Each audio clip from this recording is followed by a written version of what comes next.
Hoje nós continuamos a tratar a respeito do tema extinção da punibilidade e nosso primeiro tema de hoje é decadência.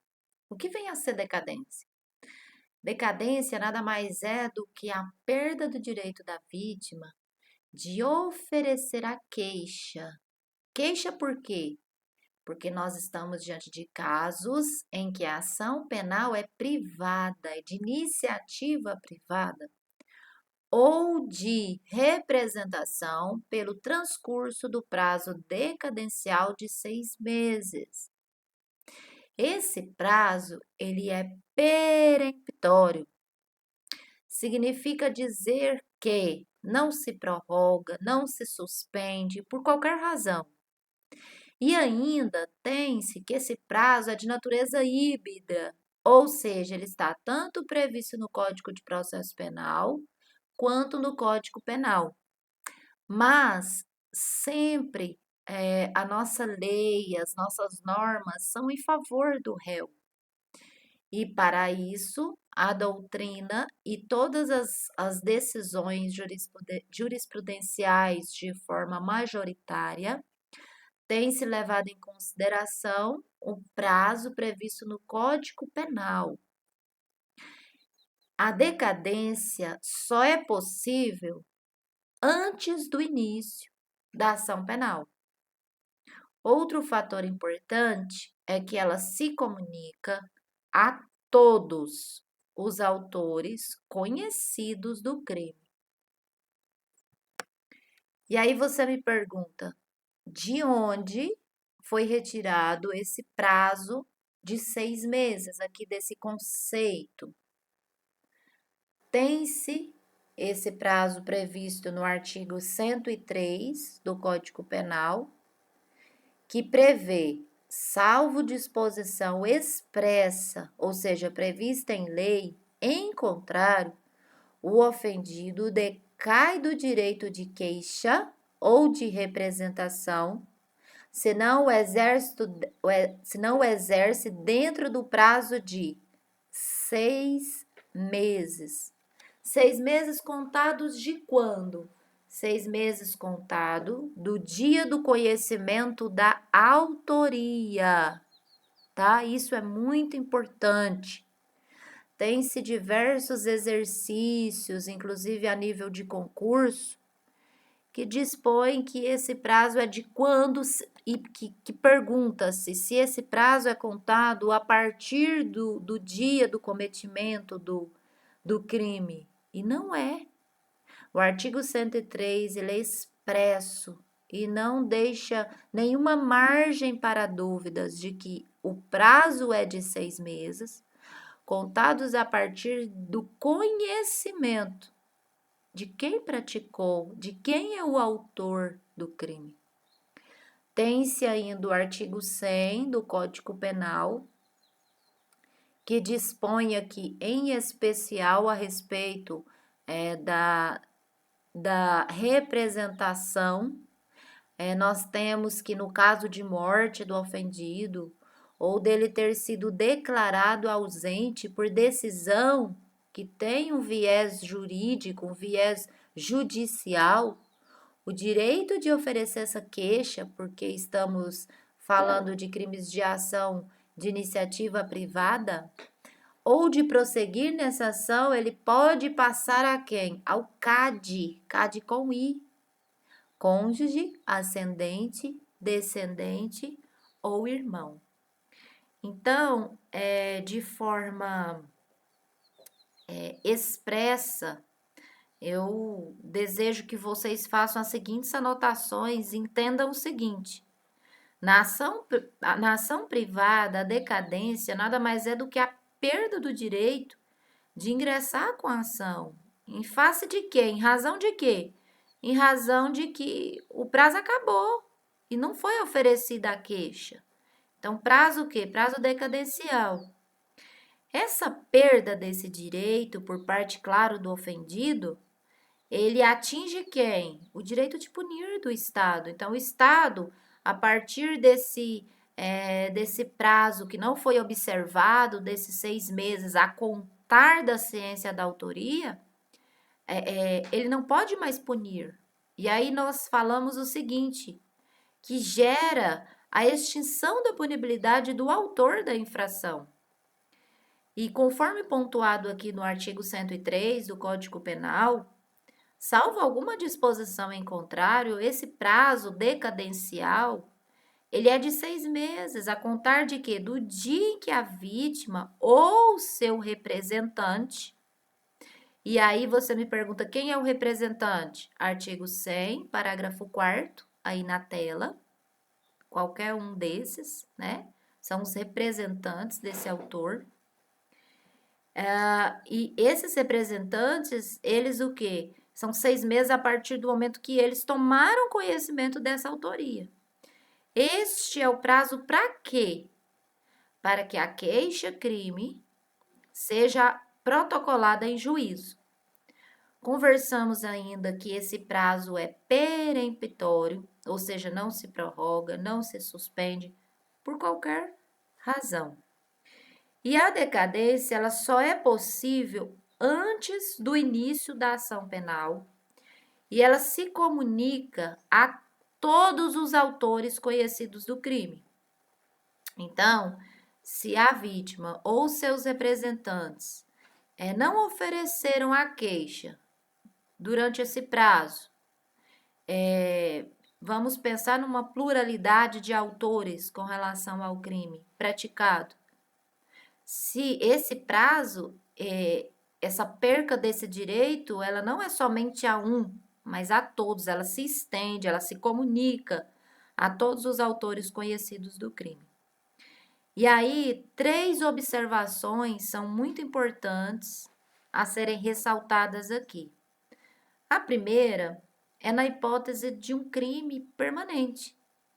O prazo decadencial somente começa a fluir quando cessa, quando acaba a execução do delito, se a autoria já for conhecida. Se a vítima só descobrir quem é o autor do crime após cessada a permanência, o prazo correrá de onde? Da data da descoberta. Segunda observação, no crime habitual, cuja existência pressupõe uma reiteração, né? Nós temos aí vários atos praticados, a decadência ela é contada a partir do último ato, que se torne conhecido do ofendido.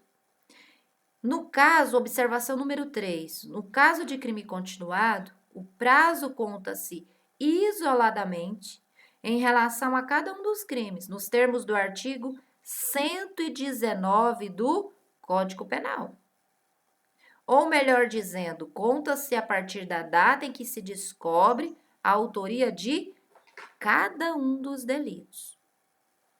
Esse prazo, né, por último, esse prazo ele é decadencial e ele tem natureza híbrida, pois está previsto e regulamentado tanto no Código de Processo Penal quanto no Código Penal. E a doutrina, ela acabou fixando o entendimento de qual prazo que deve ser adotado, né? Aí nós sabemos que é sempre o mais benéfico ao réu, já que a decadência gera o quê? Gera a extinção da punibilidade. E assim, o prazo que é considerado é o de natureza penal, é o previsto no Código Penal, e por este prazo inclui-se na contagem o dia em que o ofendido descobriu o quê? A autoria. Prosseguindo, nós temos outra causa que extingue a punibilidade. É a chamada perempção. A perempção, ela é uma sanção aplicada ao querelante. Com qual objetivo? No que é que consiste? Consistente na perda do direito de prosseguir na ação penal privada, de iniciativa privada. Em função de quê? Da inércia ou da omissão no transcorrer ou no decorrer da ação penal. Só tem vez, portanto, após o início da ação penal. Uma vez que ela é reconhecida, uma vez que a perempção ela é reconhecida, ela se estenderá a todos os querelados. E as hipóteses? Nós temos as hipóteses previstas no artigo 60 do Código de Processo Penal. A primeira hipótese é a omissão em dar prosseguimento ao processo por 30 dias seguidos. Essa hipótese, pessoal, ela só tem incidência quando existe algum ato processual que deva ter sido praticado pelo querelante. E o que ele faz? Ele se mantém inerte, ele não faz nada. Não existe aqui obrigação de comparecer mensalmente no juízo apenas para requerer o prosseguimento do feito. Não se pode pensar de inércia do querelante, por exemplo, quando ele está impossibilitado em dar andamento por motivo de força maior, exemplo, a greve do funcionário do judiciário, enfim, ou quando a responsabilidade pelo atraso é da defesa. Deve-se ressaltar aqui, por fim, que, decorridos os 30 dias e declarada a perempção, a ação penal ela não poderá ser novamente proposta. Já que aconteceu o quê? Aconteceu a extinção da punibilidade. Outra situação prevista no artigo 60 do Código de Processo Penal é a ausência de habilitação dos herdeiros em 60 dias após a morte do agente. Nós conjugamos os dispositivos do Código de Processo Penal com o Código Penal aqui, né? Por exemplo, o artigo 31 do Código de Processo Penal, ele fala se houver a declaração de que esse sujeito se ele for declarado ausente, né? Então, é possível verificar se o querelante morrer ou se ele for declarado ausente, ou ainda se ele for interditado em razão de uma doença mental. Após o início da ação penal, somente poderá esta prosseguir se no prazo de 60 dias comparecer em juízo a pessoa que vai substituí-lo no polo ativo da ação. O cônjuge ou companheiro, algum dos ascendentes, os descendentes ou irmãos, né, o CAD, que nós já estudamos. Sob o prisma da ação em andamento, essa substituição ela pode ser classificada, né, ela pode ser orientada como uma condição, gente, de prosseguibilidade. Ou seja, se ela não for satisfeita, assim, 60 dias desse falecimento ou dessa declaração de ausência, não vai prosseguir essa ação. Essa ação vai ser declarada o quê? Perempta. E a perempção, qual é o resultado? Nós sabemos que gera a extinção da punibilidade. Uma outra questão, uma terceira situação, é pelo não comparecimento sem justificativa aos atos processuais. Só se dá a perempção quando a presença física do querelante em juízo é indispensável à realização de algum ato processual, e esse sem justa causa, viu? Diga-se de passagem, ele deixa de comparecer. Vamos a um exemplo. O querelante foi notificado para prestar depoimento em juízo, e que falta audiência. Então, ele foi notificado da audiência e ele não foi na audiência. Em tal caso, gente, a presença do advogado não supre a ausência dele, porque o depoimento dele é pessoal, tá? Então, o não comparecimento do querelante, a audiência de tentativa de reconciliação, nos crimes contra a honra de ação privada, é uma segunda situação que está prevista no artigo 520 do Código de Processo Penal, não gera perempção, porque em tal ocasião não existe ainda a ação penal em andamento. Essa audiência ela é realizada antes do recebimento da queixa-crime pelo juiz. Nós temos até um habeas corpus número 71.219, é do STF, e justamente reconhecendo o quê? Que não é obrigatório o comparecimento do querelante à audiência de tentativa de conciliação, de que trata o artigo 520 do Código de Processo Penal. Então, mais uma vez, pontuem aí duas importantes observações aqui. Com relação a essa situação em que o querelante deixa de comparecer sem motivo justificado a qualquer ato do processo que ele deveria estar presente, acontece o quê? Acontece a perempção, que foi o caso que eu falei para vocês, que ele foi notificado, que ele ia prestar depoimento em juízo e ele faltou. Como o depoimento é pessoal, acontece o que? A perempção. Essa é a observação número 1. Observação número 2. Existe um tipo de audiência de forma específica com relação aos crimes contra a honra, que nós temos aí uma tentativa de reconciliação, porque se trata o quê? De xingamentos, né? Por exemplo, nós temos lá o artigo 520 do Código de Processo Penal e ele fala, olha, se o querelante não comparece a uma audiência de tentativa de reconciliação em crimes contra a honra de ação privada, não gera perempção, porque em tal ocasião não existe ainda ação penal em andamento, porque essa audiência é realizada antes do recebimento da queixa-crime pelo juiz. Ok? Vamos prosseguir. Uma outra situação é quando o querelante deixa, né, ou seja, aí acontece a ausência do pedido de condenação nas alegações finais. Primeiro, o que são alegações finais? Alegações finais é uma peça processual que após, se a gente coloca lá na linha do tempo, essa peça, ela é protocolada no processo antes da sentença. Então, se nessa peça processual, nessas alegações finais, se não há ali o pedido de condenação, né, se não há esse pedido específico ali antes do juiz sentenciar, essa ação ela poderá ser declarada o quê? Perempta, ou seja, aconteceu a perempção.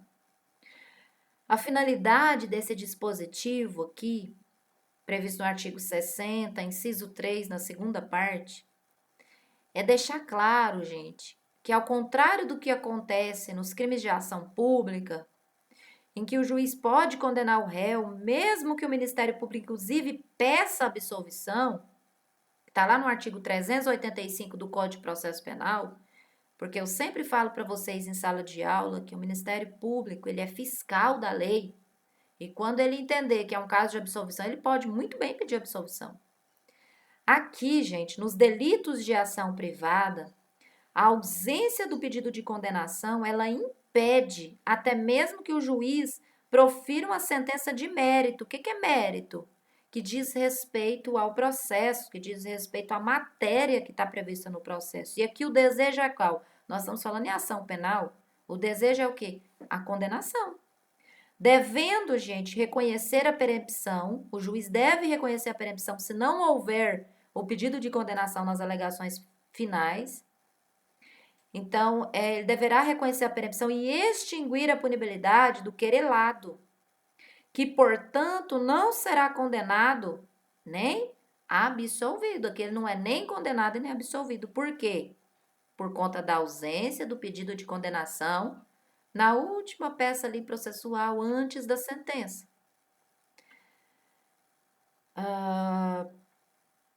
Vamos prosseguir um pouco mais.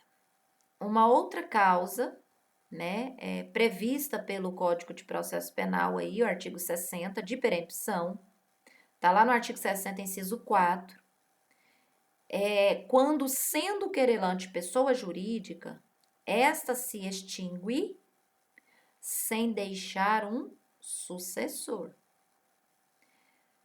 Lembre-se de que se a empresa for incorporada por outra, ou se for alterada apenas a razão social, não aconteceu a extinção dela, mas ela foi incorporada por outra, mudou a razão social. Poderá haver o prosseguimento da ação, tá? Mas se acontecer o quê? A extinção, se esta se extinguir sem deixar sucessor, nós estaremos diante de um caso, né, de perempção. Prosseguindo, agora nós trataremos a respeito de outra causa que extingue a punibilidade, que é a renúncia. O que seria a renúncia? É bem sugestivo o nome, né? Eu renuncio, eu desisto, né? Mas aqui em matéria penal, em matéria de extinção da punibilidade, o que é renúncia? Renúncia é a desistência da propositura, do início da ação penal privada. Em outras palavras, é quando o ofendido ele abre mão, ele abdica do direito que ele tem de quê? De oferecer a queixa. Ah, eu não quero. Então ele renuncia, ele abre mão. Algumas questões são importantes e devem ser tratadas aqui. A renúncia, ela trata-se de um ato unilateral. Gravem isso. Esse ato unilateral nada mais é do que dizer que uma vez que para produzir efeitos, ela independe, essa renúncia que ela independe de aceitação do autor do delito, do réu. E ela é também irretratável, tá? Isso é importante. A renúncia, ela só pode ocorrer antes do início da ação penal. E quando essa ação penal, ela inicia? A partir do momento que ela é recebida e não quando ela é oferecida.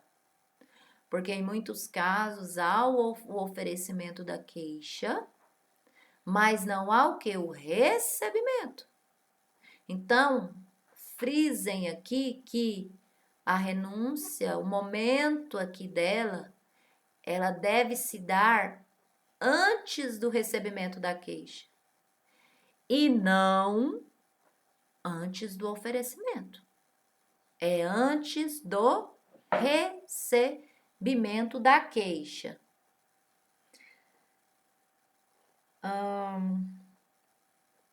Formas. Renúncia, para que se desista da propositura de uma ação, existem formas, duas, de forma específica. A renúncia pode ser expressa, tem previsão legal, normativa, lá no artigo 50 do Código de Processo Penal.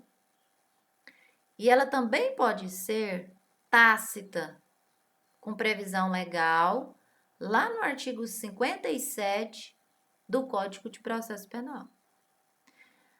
A renúncia, ela é expressa quando a renúncia expressa, ela é aquela que consta de uma declaração escrita e assinada pelo ofendido, por seu representante ou por seu procurador com poderes especiais. Já a renúncia tácita, ela decorre da prática de algum ato que seja incompatível com a intenção de exercer o direito de queixa e admite, pessoal, qualquer meio de prova.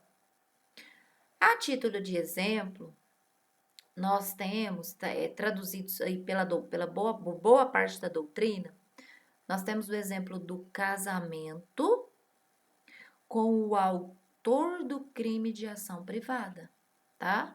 Então, aqui é um caso de renúncia tácita.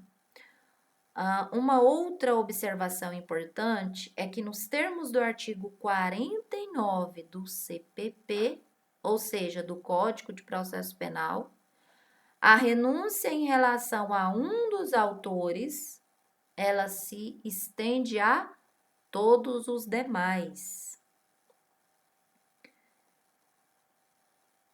O artigo 104, parágrafo único do Código Penal, ele ainda estabelece que não se implica renúncia tácita o fato de receber o ofendido uma indenização que é devida em razão de uma prática delituosa, tá? Isso é importante dizer. Seguindo, nós temos o perdão do ofendido. O que seria o perdão do ofendido? É quando o querelante, né, a vítima, ela desiste do prosseguimento da ação penal de iniciativa privada, tá? Cabe aqui dizer que esse ato pelo qual o querelante desiste de prosseguir com essa ação penal, frisem isso, ele desiste de prosseguir. Se eu estou falando em prosseguir com o ato, é o mesmo que eu falar que já tem uma ação penal privada em andamento. Então, já tem algo em andamento, já tem uma ação em andamento, em curso. Então, o que esse querelante faz? Ele desiste desse prosseguimento, dessa ação penal privada em andamento. Pressupõe, gente, portanto, que já tenha havido recebimento da queixa e também que não tenha havido o quê? Um trânsito em julgado da sentença penal condenatória. Um fato importante ressaltar é que se trata de um ato bilateral, ou seja, esse perdão do ofendido aqui, ele tem que ser aceito pelo autor da ofensa, tá? Cuida-se, né, esse ato bilateral, uma vez, conforme prevê, né, a nossa norma, o próprio artigo 107, inciso 5, ele fala que só se extingue a punibilidade se o perdão for aceito, tá? Trata-se esse instituto do perdão do ofendido de um instituto exclusivo da ação penal privada e, de acordo com o artigo 51 do Código de Processo Penal, se estende a todos os autores do crime. E formas, nós temos, tem-se que o oferecimento do perdão, ele pode ser feito pessoalmente ou por procurador com poderes especiais. Entre as formas de perdão e respectiva aceitação, nós temos que o perdão pode ser processual ou extraprocessual. O que vem a ser um perdão processual? É aquele que é concedido mediante uma declaração. Essa declaração, ela é expressa nos autos. Ela deve ser expressa, né? Eu declaro, né, que perdoo, né? Enfim, coloca suas razões. E nesse caso, dispõe o artigo 58 do Código de Processo Penal que o querelado ele vai ser notificado a dizer dentro de 3 dias se ele aceita, devendo constar do mandado de intimação que, se ele ficar em silêncio, se ele nada disser, importará o quê? Em uma aceitação. Então, no silêncio do querelado, importará em aceitação. Assim, para ele não aceitar o perdão, que é muito difícil, né, gente? O querelado deve comparecer em juízo e declarar de forma expressa.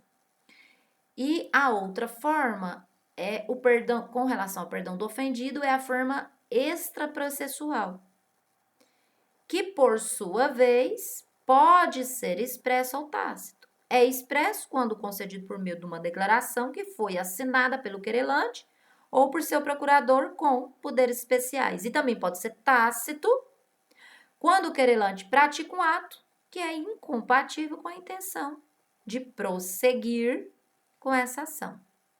Nos termos do artigo 59 do Código de Processo Penal, a aceitação do perdão extraprocessual, ele deverá constar de declaração assinada pelo querelado, ou de seu representante legal, ou procurador com poderes especiais.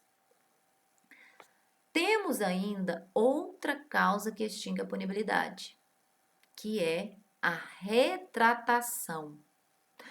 A retratação, ela possui previsão no artigo 107, inciso 6 do Código Penal.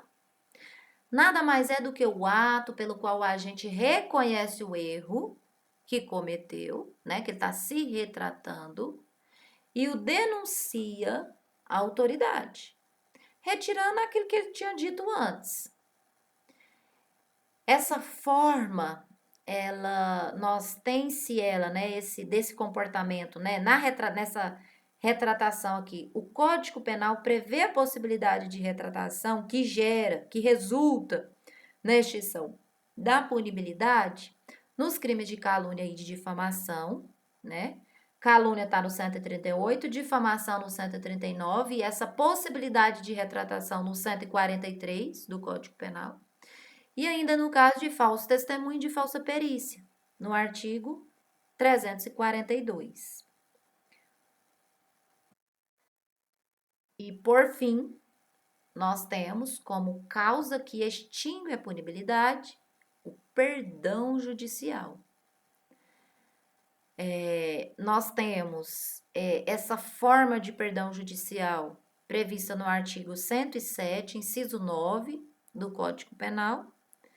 Um artigo muito importante a ser mencionado aqui também é o artigo 120, né? Tanto o 107 quanto o 120, ambos do Código Penal. E no dizer de Damásio de Jesus, na obra dele Direito Penal, 27ª edição, na página 685, ele pontua que o perdão judicial é o instituto pelo qual o juiz, não obstante comprovada a prática da infração penal pelo sujeito culpado, deixa de aplicar a pena em face de justificadas circunstâncias.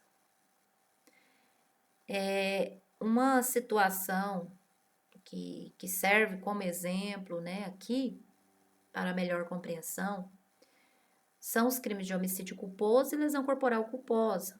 Nós temos aí o 121, parágrafo 5º, e o 129, parágrafo 8º do Código Penal. Nesses casos, o juiz ele pode deixar de aplicar a pena se as circunstâncias do fato criminoso, né, a título de exemplo, atingir o próprio agente de tal forma, gente, que foi tão grave, que a imposição, né, esse resultado foi tão grave, atingiu ele de forma tão grave, que a imposição de uma pena se mostra desnecessária. Exemplo, a morte culposa do próprio filho, ou uma conduta culposa que provoque de forma concomitante a lesão grave no agente. O perdão judicial, ele também é aplicável aos crimes culposos, como homicídio e lesão corporal, do Código de Trânsito Brasileiro, pontuados nos artigos 302 e 303, né, do Código de Trânsito Brasileiro. E eu desejo para vocês aqui bons estudos e até a próxima aula.